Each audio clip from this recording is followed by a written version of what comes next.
23 ఏళ్ల వయసులో ఏడాదికి 71 కోట్ల ఉద్యోగ ఆఫర్ తిరస్కరించింది. 23 ఏళ్ల వయసులో వినీతా సింగ్ ఒక ధైర్యమైన నిర్ణయం తీసుకుంది.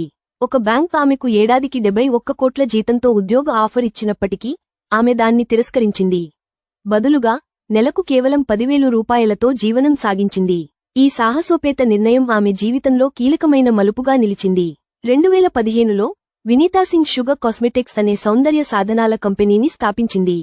ఆ కాలంలో భారతదేశంలో మహిళలు ఉద్యోగాల్లోకి వెళ్లడం తక్కువగా ఉండేది. కానీ టెక్నాలజీ మరియు ఇంటర్నెట్ విప్లవం కొత్త అవకాశాలను తెరిచింది. మహిళలు బయటకు వెళ్లి ఉద్యోగాలు చేయడం పెరగడంతో సౌందర్య సాధనాల వినియోగం కూడా గణనీయంగా పెరిగింది. వినీతా ఈ మార్కెట్ గ్యాప్ను గుర్తించి మొదటి మూవర్ అడ్వాంటేజ్ను సమర్థవంతంగా ఉపయోగించుకుంది.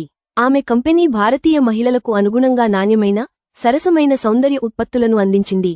ఇది మహిళలు తమ అందాన్ని ఆత్మవిశ్వాసంతో వ్యక్తపరచడానికి సహాయపడింది. ఇప్పుడు షుగర్ కాస్మెటిక్స్ విలువ సుమారు 4,100 కోట్ల రూపాయలకు 2024 నాటికి చేరుకుంది. ఒక దశాబ్దంలో అసాధారణ వృద్ధిని సాధించినట్లు చూపిస్తుంది.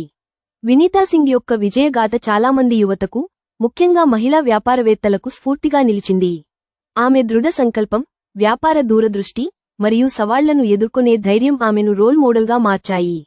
ఈ కథనం మహిళలు తమ కలలను సాకారం చేసుకోవడానికి టెక్నాలజీ, మార్కెట్ అవకాశాలు మరియు సామాజిక మార్పులను ఎలా సద్వినియోగం చేసుకోవచ్చో చూపిస్తుంది.